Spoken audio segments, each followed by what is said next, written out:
from my Paro High School, and I will be your art teacher for today.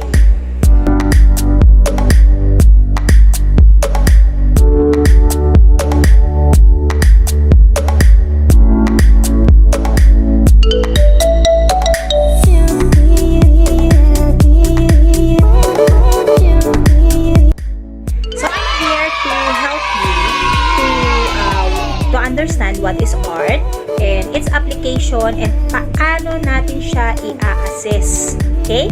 So, for today's webinar, we will going to talk about what is art and its application and how we will assess the artwork of our students. Are you ready? I'm ready. So, sino yung mga arte dito? What is art? The artist's expression of application of human creative skills and imagination, typically in a visual form such as painting or sculpture, producing works to be appreciated primarily for their beauty or emotional power. Art is generally understood as any activity or product done by a people with a communicative and aesthetic purpose. What is art education? So, art education refers to learning instruction and programming based on upon the visual arts and tangible arts. Art education includes performing arts and like dancing, music, theater, and visual arts naman is like drawing, painting, sculpture, and designs work. As you can observe in our process of the art application in every quarter, whatever grade level it is, we always start from the sketching and drawing in first quarter. Then in second quarter, we always starting na tayo doon sa pagpipaint. Ini-introduce natin sa estudyante natin yung painting. And after that, sa third grading, 'di ba, nakipapansin din ninyo, they are starting making na ng sculptures, 'di ba? At yung pinakahuling-huli, which is the fourth grading, nandito na pumapasok yung tinatawag natin theater arts. Lahat ng applications on the first grading to going to fourth, lahat sila ay nasa theater arts na. Napansin niyo ba yun? Bago tayo pumunta doon, let's talk about why the art education is important. Okay? The goal of art education for young children is to develop and sustain their natural curiosity, expressiveness, and creativity. Art education begins with a foundation that emphasizes exploration, experimentation, engagement of these senses, and discussion as a path to understanding. So, napaka-importante ng arts in development of the skills of the students. Actually,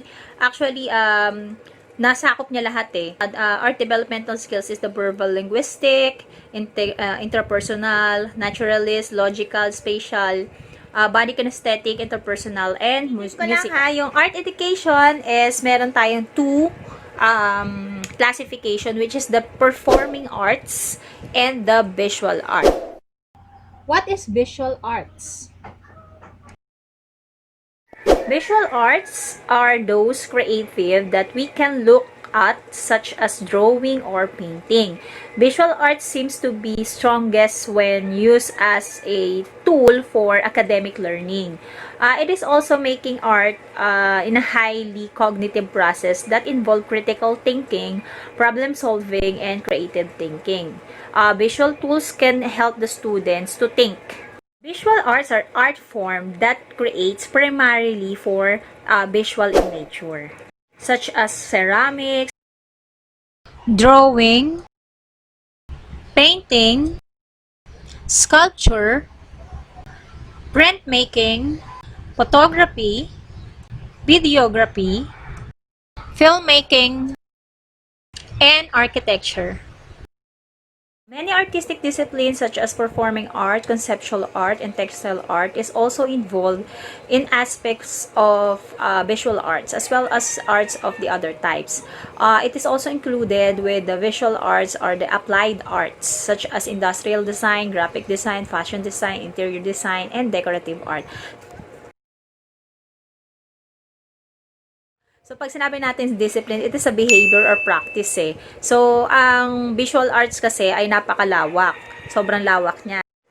So, sobrang lawak niya, nag-iiba-iba lang naman siya ng tawag because of different applications sa different discipline na kung tawagin natin in arts.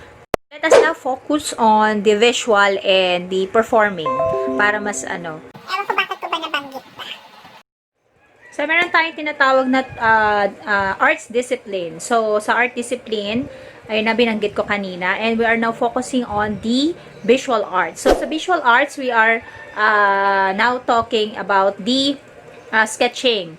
So, the sketching is rapidly executed freehand drawing. So, when you said freehand, you are not using any tools or equipment to draw. Basta ang ginagamit mo lang is your medium for drawing, for sketching. Yung hand mo lang talaga, yung nagmo-move siya freely. Okay? So, it is not intended to finish the work. Sketching kasi is a form of drawing eh. And a drawing is a method where produce a mark of a sketch. Okay? Kasi ang sketching kasi is more on loose siya. Hindi siya katulad ng detalyado at very defined na drawing. So, meron din tayong tinatawag na techniques in drawing. So, hindi tayo makakapag-grade ng ating student works ng mga estudyante natin. Kung hindi natin alam, Kung hindi natin alam what are the basic na dapat malaman or dapat yung criteria for this mastery ng pag-sketch or pag-drawing, kailangan alam din natin yun. Drawing is a form of visual art in which one uses various drawing instruments to mark a paper or another two-dimensional medium. It is generally involves making marks on a surface by applying pressure from a tool or a moving tool across the surface using dry media such as graphite, pencil, pen ink, brushes, wax color, color pencils, charcoal, pastel, and marker. Oh, may bago tayong narinig, media. Pag sinabi nating media, it is a material na ginagamit when you are doing an art. Okay? So, meron tayong tinatawag na dry and wet.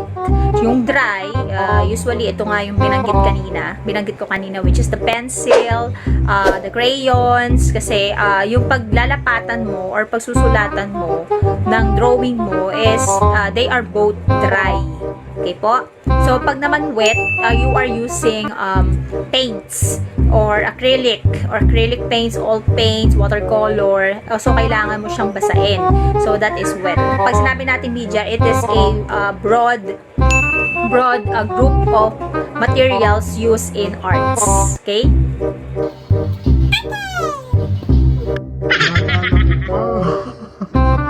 So now let us now moving on the different drawing techniques. Tuturuan ko kayo ng mga basic and simple drawing techniques. Kung kaya ninyong kumuha ng paper and pencil or any kind of dry media na pwede ninyong nandyan sa harapan nyo, pwede nyo akong sundan. Meron tayong 7 techniques pero ang ituturo ko sa inyo is yung 5 na madalas gamitin sa pagdodrawing. Hatching, cross-hatching, scribble lines, stippling, and blending. Hatching is an artistic technique used to create tonal or shading effects by the drawing closely spaced parallel lines. When lines are placed at an angle to one another, it is called cross-hatching. The higher the concentration of the lines, the darker the tone of the value. The more space between lines, the lighter is the value is perceived. In hatching technique, the form or the shape of the subject ay kailangan mong i-consider. Like for example, this one ay pa-circle siya. So, kailangan yung lines din niya is pa-curve slightly. Kasi para magkaroon siya ng illusion doon sa form ng object. In hatching, kailangan mo lang pagtabi-tabihin yung linya ng mas maigi para mas darker ang maging illusion at mas maganda yung kalalabasan niya. Kasi the darker, meaning to say, siya yung hindi masyadong nalalagyan ng liwanag. Kaya dapat doon ay dikit-dikit. This is cross-hatching. Cross-hatching begins in a simple hatching. The only difference between hatching and cross-hatching is that with cross-hatching, the lines cross over each other. The more frequently these lines cross over each other, the darker the tone or the value. Cross-contour lines following the form of the subject, and since our drawing is a sphere, the length or the line should curve slightly. Sa pagdodrawing, importante rin yung ginagamit nating pencil. So, yung pencil dito na ginagamit ko is 8B. Pag sinabi nating 8B, B pencils are soft pencils. Yung graphite niya doon sa loob is very soft. Kaya kapag siya ay in-apply mo sa paper, nagbibigay siya ng darker color or darker tone. Kapag naman H, it is harder. So, kapag sinulat mo siya, ay manipis ang kanyang binibigay na malabo ang kanyang binibigay na tone. So, usually yung mga pencil na ganito or H ay ginagamit lang siya for guidelines. Pero yung mga B ay ginagamit for shading po. Actually, meron akong video tutorial nito in my YouTube channel. Just follow me at Beverly's Art Corner.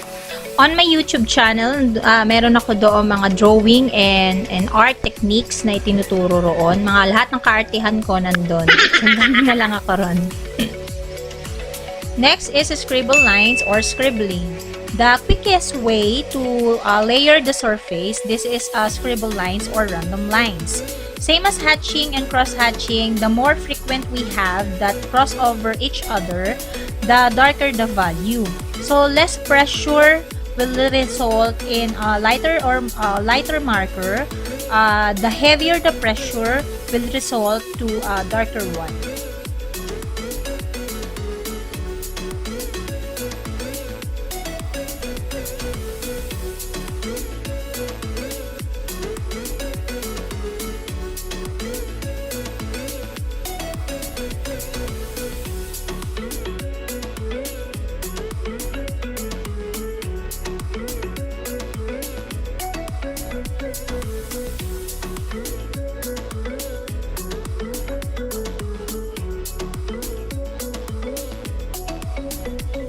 Next one is the stippling. So, stippling or pointillism or countless small dots. The higher the concentration of the points, the darker the value. The more space in the dots, the lighter the perceived value. This method is the most time-consuming approach. Talagang matagal to. Talagang usually ginagamitan ito ng ballpen. Mas maganda kung ballpen or sign pen ang gamitin sa ganitong technique. Okay? So, instead of graphite application, mas okay siya kung pen and ink ang gagamitin mo.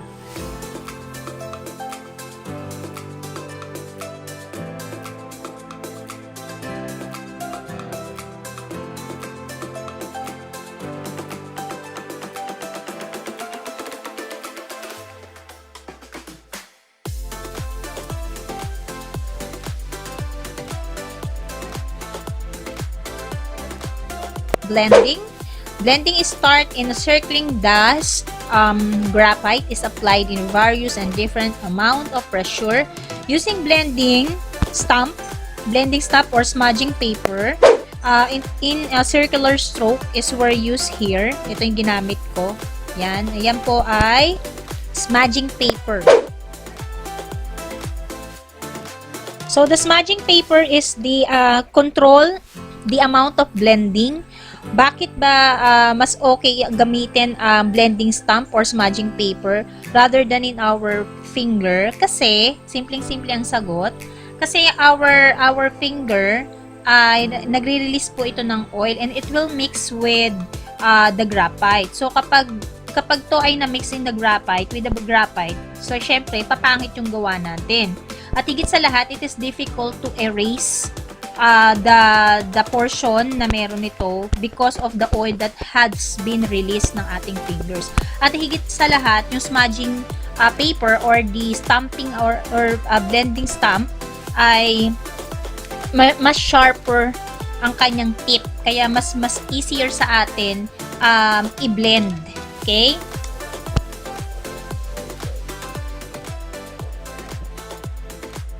So these are the 5 simple techniques that you use in drawing sa the scribbling, the hatching, the cross-hatching, the pointillism or the stippling, and the blending. So ito yung 5.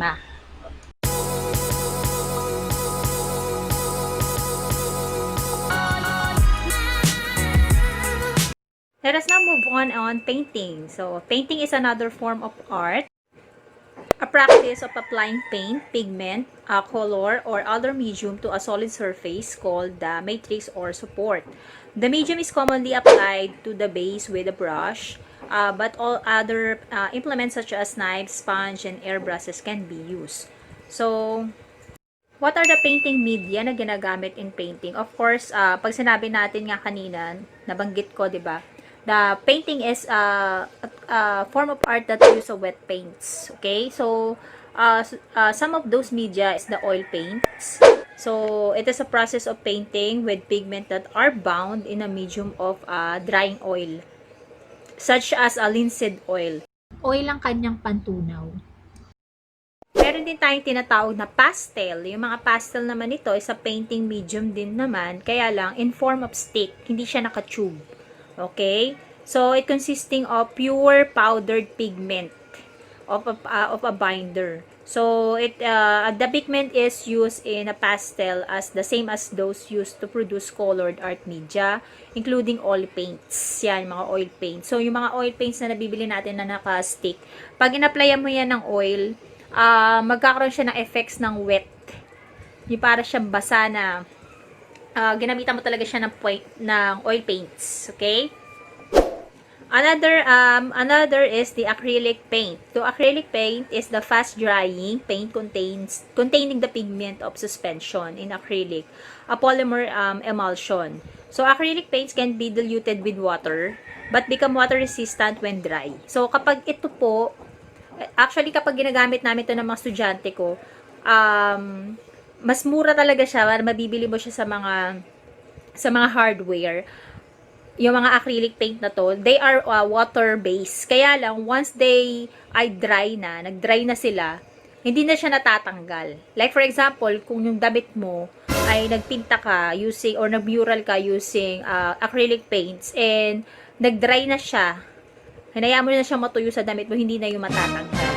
Pero na lang, kung nalagyan mo yung damit mo, at agad-agad ka pumunta sa lababo para tanggalin yung talsik ng matatanggal siya. Pero pag yun ay natuyo, wala nang tanggalan yun, mga kapatid. So, yun naman ang acrylic paint. So, yun ang pinaka-cheap na paints na ginagamit. Pero, kung gusto mo lumebel up from the poster paint or watercolor, pwede ka mag-acrylic paint. Okay? Watercolor is a method naman siya ng painting that are made in pigment suspended in a water-soluble vehicle. So, natutunaw ito sa tubig. Traditional and most common support from watercolor painting is a paper and other support including papyrus, paper, plastic, vellum, or leather fabric, wood, and canvas. Kaya lang mas maganda dito yung Strathmore sa kahit na basang-basa, para siyang Oslo paper na kasilak siya ng cartolina na pwede mo siyang i-cut into size na gusto mo, at kahit ibabad mo siya sa tubig, hindi siya nagkalagas-lagas. Pang watercolor talaga siya. Kaya lang kung katulad sa mga estudyante natin at gusto natin silang paintingin using the watercolor, you can suggest Oslo papers kasi mas makapal to kaysa sa bond paper. Na which is kapag nasmud kasi siya ng brushes, madali siyang mabutas. So, mas okay kung Oslo paper. Pero kung talagang gusto nyo explore yung medium in arts, you can buy Strathmore on the different art store like the beer. Yan. Madalas akong standby doon. Hindi. Joke lang po. Lagi akong bumibili doon, okay? So, yun yung mga artwork, art shop na pwede nilang puntahan. Kasi sa National Bookstore, meron din nun, okay? Sa painting, pwede rin naman gumamit ng ink. Okay? Yung ink na black and white. Actually, may nakita nga rin akong kape. Kape yung ginagamit. 'Di ba? Different medium din naman ginagamitan na talaga siya ng different techniques talaga and mediums. So, pwede ring ink can be done by a liquid and contains of pigment or dyes. O, pwede siyang mag-create ng monochromatic. Pag sinabi natin monochromatic, it is one tone of color. Okay? So, ito naman, let us talk about the gouache color. So, gouache color naman is a water-based paint consisting of pigment and other materials designed to be used in opaque painting method. Gouache differs from watercolor is that particles are larger, the ratio of pigment to water is much higher, and additional insert white pigment such as chalk is also present. Ang gouache naman ay water-based din siya, kaya lang ang pigment nito sobrang tapang. Like for example, kung kumuha ka lang ng konting-konting lang na tip ng brush mo at i-color mo yun sa papel, talagang yung intensity ng color niya, kahit kakaunti, at pag kinalat mo, kukuha niyang kulayan yung buong artwork mo. Yun naman ang gouache color. Kaya ang usually kapag bibili ka ng mga gouache color sa mga art store and even the National Bookstore, yung gouache color, ang liliit lang ng mga tube niya. Oo, hindi siya konti. Kasi kahit konti lang yun, kumbaga sa Joy, may isang patak, sangkatutak. Ito, isang patak, sangkatutak ang makukulayan nitong gouache na to. Kasi very, very high. High ang pigment niya. Okay? Sa enamel naman, enamel are made by painting substrate or typical for metal siya. So, yung mga enamel paints na nabibili natin na mababawaan sa ilong, yan, sa ulo, yan po ay mga pambakal. So, usually ay ginagamit po siya sa mga metal siya. So, ginagamitan siya ng minerals na tawag ay color oxide. Kaya masakit yan talaga sa ilong. Okay? Another na masakit din sa ilong, which is the spray paint. So, a spray paint naman is a type of a sealed pressurized container. Naka-pressurize siya dun sa isang container.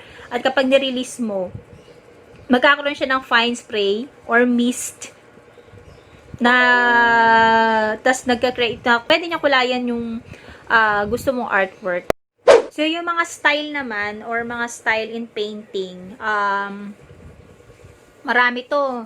Ito yung mga ism, expressionism, impressionism, cubism, dadaism, surrealism, kung naririnig-rinig nyo na.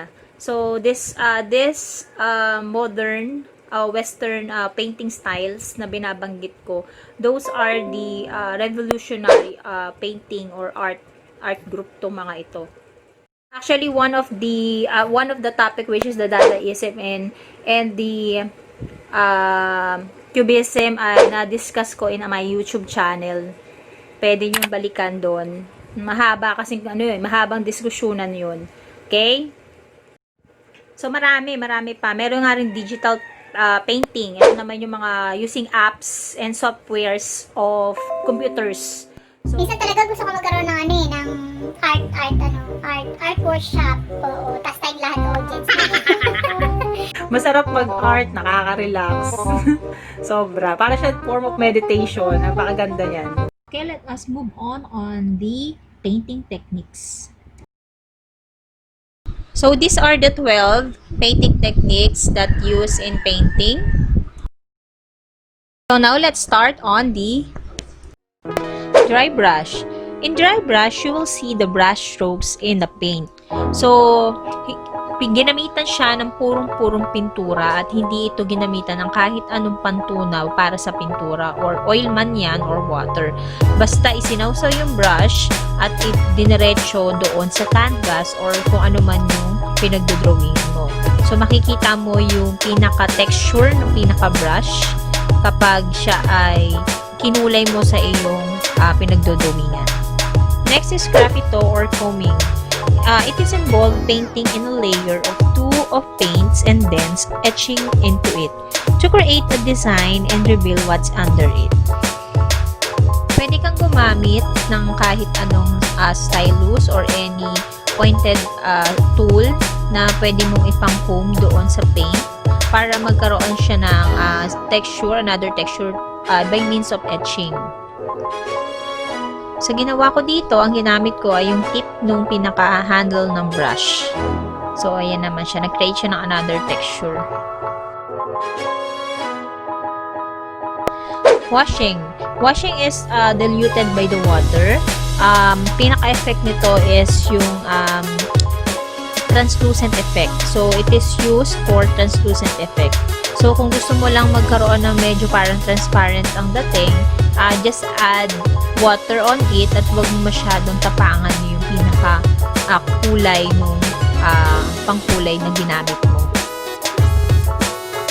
Ang washing is effective lang siya sa mga water-based media. Next is overlay or glazing. Start layering with a darker color on your paper and then let it dry. Then put another color, let the paint dry for the several minutes, and then overlay or glaze the lighter as a wash over top. Just overlay on the top of the darker color.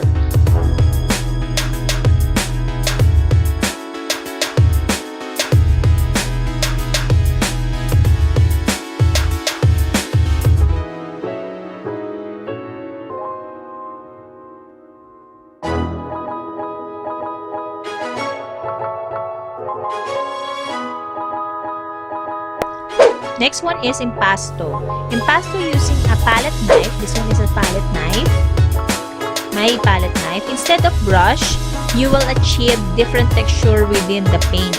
So, instead of using brush, yung knife or palette knife ang ginamit mo as a tool for applying paint in your canvas or your drawing paper.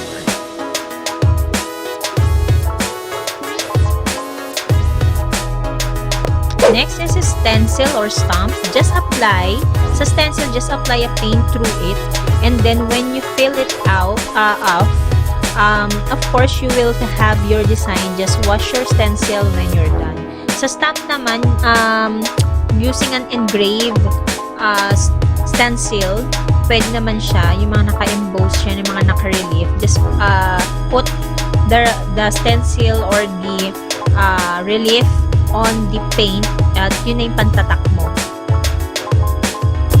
So these are the first 6 painting techniques in our session for today, which is the dry brush, the graphite or foaming, the washing, the overlay, and then impasto and stencil or stamp.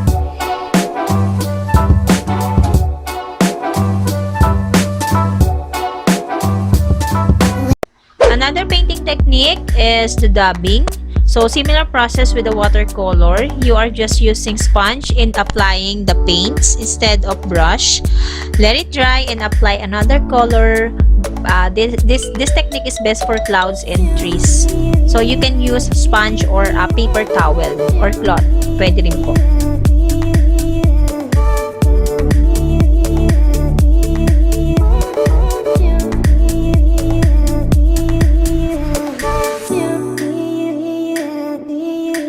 Next one is drips and splatters. So this is pretty fun to achieve drip. Just add some water, just incline your paper to make the drips down. Then for splatters, much better to use a flat bristle brush and load up with paints and flick the brush bristle to control your splatters. It creates a fantastic abstract landscape or a starry night. Pwede siyang gamitin.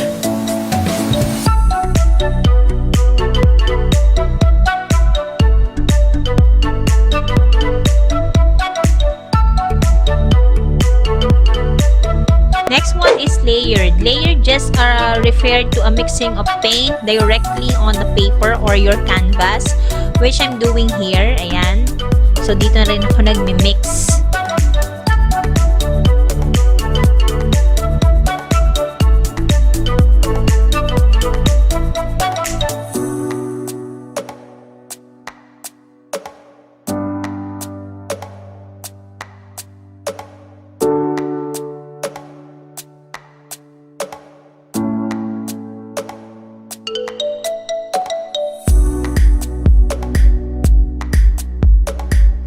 Next one is the stippling.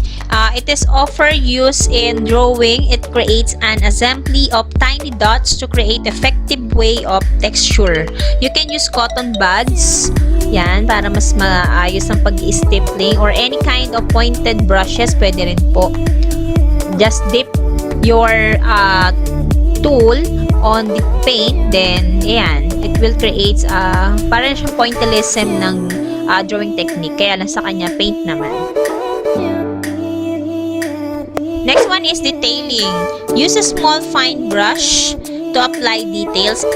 It is create precise and even lines. So, ang technique lang in this painting technique, use a fine brush to add details on your drawing or your painting.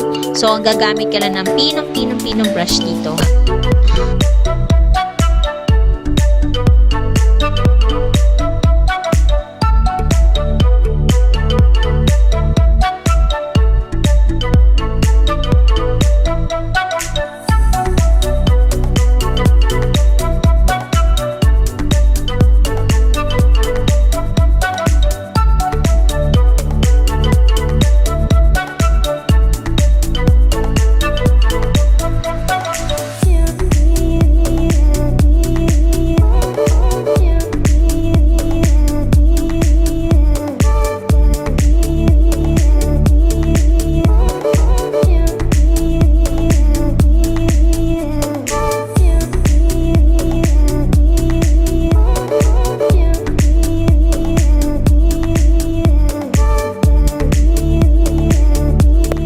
Is wet and wet. Wet and wet is put a water on your paper, then drop your acrylic paint, just the watercolor,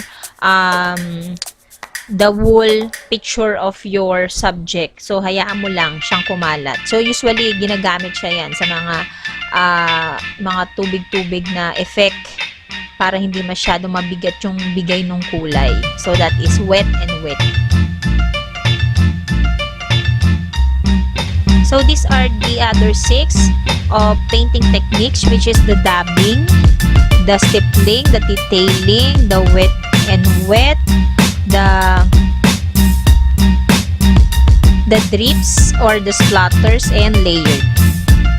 Sa painting, kailangan hindi ka masyadong magaling na magaling. Kailangan alam mo lang yung mga techniques, how to apply or putting a color on your canvas or your drawing. So, it will add drama on your artwork.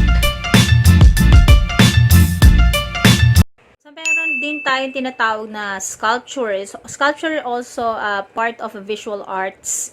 So, the sculpture is the art of making 2 or 3-dimensional representative of abstract forms, especially by carving stones or woods, by casting a metal or plaster. So, binilig na naman tayong bagong tawag dito, word. So, which is the 3-dimensional, 2-dimensional, and 3-dimensional. Pag sinabi nating 2-dimensional, kaya nga 2, usually ito ay mga flat lang. Pag sinabing flat is length and height lang siya. Okay? So, length and height. So, usually, sila yung mga shapes. Okay? So, yun naman ang 2-dimensional. Pag sinabi naman nating 3-dimensional, it is involved the height and length and the depth or the width. May lalim na. Okay? So, ang sculpture is a 3-dimensional. Okay? Kasi, pinapakita niya yung tatlong dimensions, which is the height, the length, and the width, which is may lalim, may depth. Okay? So, yun ang pagkakaiba nila. So, pag sinabi natin sculpture kasi, it is a making of action of carving, okay, or chiseling from wood or stone. So, yun naman ang sculpture. So, pwede rin naman by modeling the clay. Yan. Paborito ko yan. Paborito niyo yung mga clay na yan. Or by casting or in a melted metal. So, sa sculpture, meron tayong 4 basic categories. Okay? So, yung molded, yung cast, yung carve, and assembled. Okay? So, those are the 4 basic categories of the sculpture. Meron na tayong tinatawag din na relief sculpture. Madami. Relief sculpture is a technique where the sculpted elements remain attached to a solid background of the same material. So, the term relief is from the Latin verb relevo or to raise, naka-raise lang, to create a sculpture in relief is to give the impression that the sculpted material has been raised above the background plane. Another kind of sculpture is assemblage or assembled sculpture. It is a method of sculpting where you use a variety of materials of any kind and make a composition out of them. These materials can be wood, paper, metal, and object. Sa sculpture natin na lesson, we usually tell our students to use a soap, a perla soap, pero pwede rin silang gumamit ng iskayola. In my YouTube channel, meron na akong process kung paano ginagamit ang iskayola doon or the plaster of Paris. Sundan nyo na lang ako ronde ulit. So now let us, tapos na tayo sa visual arts. So pupunta na tayo ngayon sa performing arts. Yay! Performing arts refers to form of art in which artists use their voices, bodies, or innate or inanimate object to convey artistic expression. It is different from the visual arts, which is, so ito ay napakalayo sa visual arts, which is gumagamit ng paint, canvas, and or various materials na nagke-create siya ng physical or static art object. Ang performance or performing arts naman kasi, it is includes a range of discipline which is performed in front of many people using audience. 'Di ba? So, it is inducing theaters and music and a dance. Kaya siya tinawag na performing arts. So, ang pinaka-best example nito is the theater arts. Kung mapapansin niyo sa ating lesson from first grading to fourth grading, katulad na binanggit ko kanina. Pagdating ng fourth grading, yung mga estudyante natin, they're involved in the theater arts or performing arts. Pag sinabi nating theater arts naman kasi, it is a live performance, a stage play. Theater arts are art primarily performed before in the audience, such as a dance and drama. When children plays drama, there are different abilities develop. For example, through playing, their confidence build, and through speaking the dialogue, their speaking ability develop also, and also through recalling the dialogue, that they develop the remembering ability. So, now, alam na natin lahat yung mga, meron tayong konting idea. Sana karoon nga tayo ng idea at hindi kayo masyadong nahilo. Ang dami kasi talaga niya. At talagang kakain tayo ng kung gusto natin master yung bawat formang art, talagang google tayo ng time to study and to practice the skills inside of it. So, talagang ganon. So, it's easily to give them grades para mas okay na mayroon tayong konting alam doon. Okay? So, hindi naman porket wala tayong alam doon, doon na tayo hihinto. Mag-explore lang tayo. Okay? Now, let us move on the assessment. So, paano natin i-assess yung mga artworks ng ating mga estudyante during this time of pandemic? So, actually, kahit hindi pa naman pandemic, it is also applicable kahit na bumalik na yung ating klase in a normal situation. So, pag sinabi nating assessment, it is an ongoing process of identifying, gathering, organizing, and interpreting quantitative and qualitative information about what the learners know and can do. So, that is under the DepEd Order number 8, a series of 2015, during the K-12 curriculum program. Which is very swak naman in our topic kanina. So, yung binabanggit ko kanina mga applications of arts or different art form are those common art form or artworks na pinagagawa natin sa bata. So, yun ay pinag-aralan natin at nagkaroon tayo ng konting idea para magkaroon din tayo ng idea how we will assess them. How we will assess the work of our students. At paulit-ulit ako. Paulit-ulit talaga ako. So, ang estudyante natin ay mag-grade done by 2 components. Kung dati ay 3 components, which is the summative examination, pero ngayon ay wala tayong quarterly exam. So, nang natira is the written and the performance. So, yung ating written, syempre, hindi tayo magfo-focus doon kasi we are focusing on the art application, yung talaga nagawa na ng mga bata. So, yung performance natin is the 70% of the grade of our students. which is that tasks refer to assess tasks that allow the teachers to show what they know and able to do in the diverse way of they can create or innovate products to do performance based tasks in including skills demonstration, group presentation, oral works, multimedia presentation, and research project. So written works also could also be considered as a performance task. Okay? So, kapag nag-assess tayo ng ating estudyante, it is important to have a rubric. So, what is rubrics? So, kanina, pinag-aralan natin yung different Form of arts, tapos ngayon, eto na. Yan, mahihirap tayo. Okay. So, what is rubric? So, the rubric is a necessary component to make an assessment to our students. Ito yung pinaka-kailangan natin to assess the work of our student, which is the rubric. So, we have two kinds of rubrics. Actually, three siya. Pero, I will discuss the two, which is the analytical and the holistic rubric. So, rubrics is a scoring guide po, and used to evaluate the performance of our students or the product or the project of our students. So, it has three parts, which is the criteria, the rating scale, and the indicator. So, rubric is also defined what is the expected and what will be assessed. Okay, and rubrics also are multidimensional sets of scoring guidelines that can be used to provide consistency in evaluating students' work. They are often presented in the table format and can be used by the teachers when marking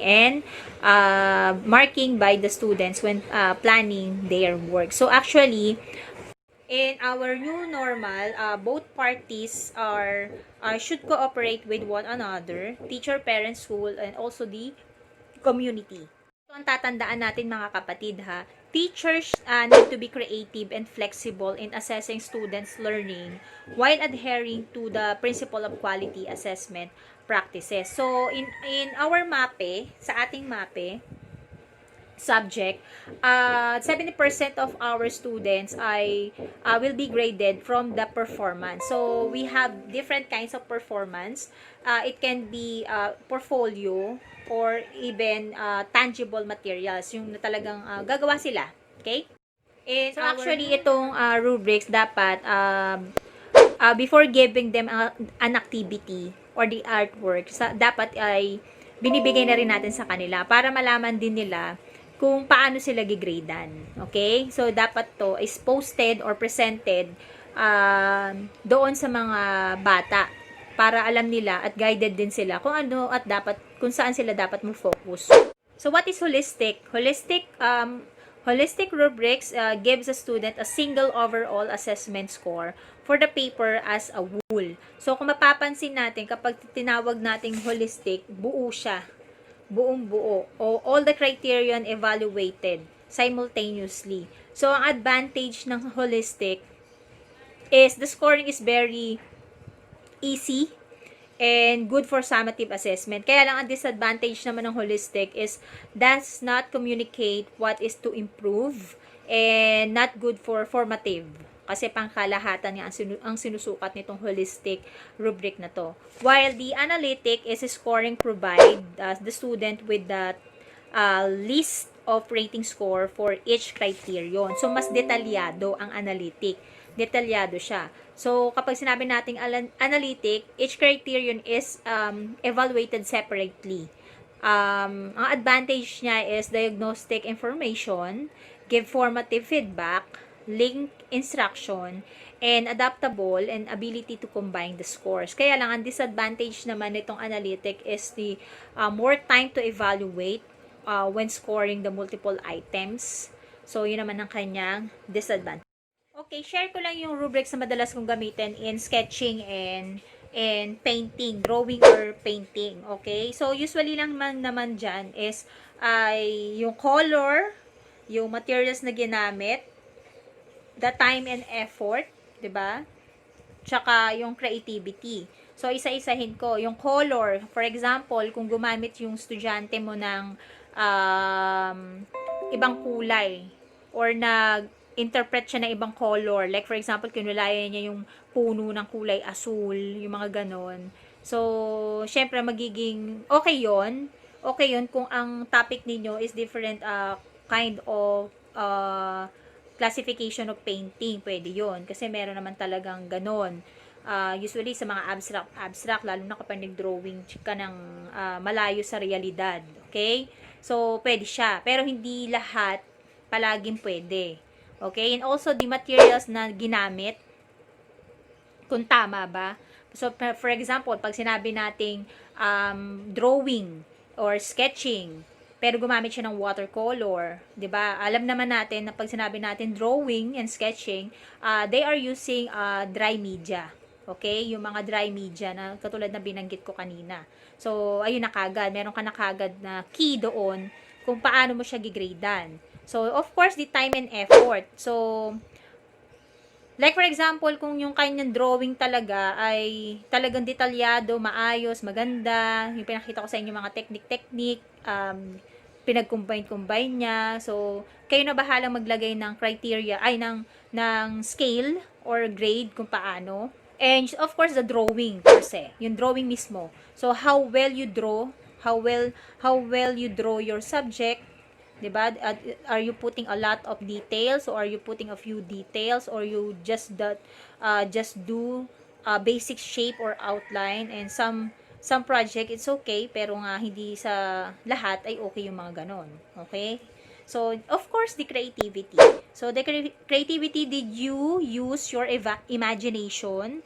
Did you try to make it special for you? Or you just copy or not put any effort at all? Yung mga ganon. So, simpleng-simple, pero pwedeng maging guide ng mga bata when they are going to make their artwork. Another criteria that you may add is the theme. We all know in every art lesson ay mayroon tayong different form of arts and also different country and provinces. And this country and provinces has also different theme na dapat visible sa artwork ng ating mga students. So, ito rin ay isa sa mga importanteng dapat na nasa rubrics natin. Okay, sa paggawa rin ng rubrics, kailangan yung words na we are using is also simple and easy to understand by our students. Like for example, you are using still learning, sometimes, almost always, yung mga ganon, or yung smile. Smile. Like for example, isang smile, dalawang smile, tatlong smile, yung mga ganyan. Para mas madali nilang maintindihan kung bakit, paano sila nagigradean. Okay? Kasi importante ang pag-grade ng estudyante natin na alam natin kung saan yung ating gigradean. Okay? Hindi kasi po pwedeng basta-basta lang tayo nagbibigay ng grade. So, it is important to us to make a rubric and make a criteria on it at para mapagbasihan din nila kung saan nila dapat magkaroon pa ng more improvement at kung saan pa sila dapat mag-focus doon sa skills na gusto nating isukatin sa kanila. Kailangan patas. Patas. Fair. Patas. Alalahanin nyo, may mga estudyante tayong mahilig magreklamo, lalo na kapag nasa section A or nasa higher section. Kapag binigyan mo sila ng grade na ganito, di ba? They also question you kung bakit naging ganun yung naging grade nila. So, kailangan handa ka doon. So, yun yung iniiwasan natin. So, we are now using this rubric. Kaya kailangan talaga natin gamitin to. Lalo kasi mga bata, mahilig sila mag-compare ng trabaho nila sa isa't isa. Ba't sa'yo ganito? Ba't sa'yo ganyan, di ba? Mga ganun. Mag-awa. Importante kasi sa mga bata na they will understand yung score nila. Kasi if they understand the score that you are given to them, so mas less yung complain. Magko-complain talaga yan, lalo na yung mga bata na ma-effort. Magko-complain yan. O ulitin ko lang magkaroon tayo ng summary. Meron tayong diniscuss natin yung art definition and the art form and applications. Of course, kung wala tayong knowledge about those doon sa mga binanggit ko kanina, we cannot assess our students. Okay? So, in assessment kasi, ay importante talaga na alam din natin kung ano ba yung gigrade natin sa mga bata natin. So, kaya medyo dinaanan ko at hinapyawan ko yung mga applications ng art na madalas nating gamitin, which is the drawing, the painting, the sculpture, and the theater art. So, ang art kasi is very, very, very broad. Talagang kailangan nating paglalaanan ng oras talaga. So, hindi naman natin we cannot teach kung ano yung wala tayo. So, dapat talaga equip tayo in every lesson na ibibigay natin sa mga bata. So, this kind of webinar is very helpful in each of us na magkaroon tayo ng mga knowledge or basic knowledge about this. Kasi kung talagang susuyurin at ikakaririn natin tong arts na to, talagang bawat form ay talagang lalaanan natin ng panahon at oras to develop the skills and develop the knowledge about it at makakapag-transfer tayo ng proper in our students. So, I'm happy that I am also a part of this webinar. Dami ng topic natin, grabe. From art, from definition of art, from art application, art form, then to assessment. Sana medyo nakagulo. Hindi. Nakawindang, hindi rin po. Nakatulong na konti yung mga pinagsasasabi ko dito. And thank you sa mahaba ninyong panahon na ibinigay at pakikinig sa mga pinagsasabi ko. And that's it. And thank you po. Have a nice and wonderful day.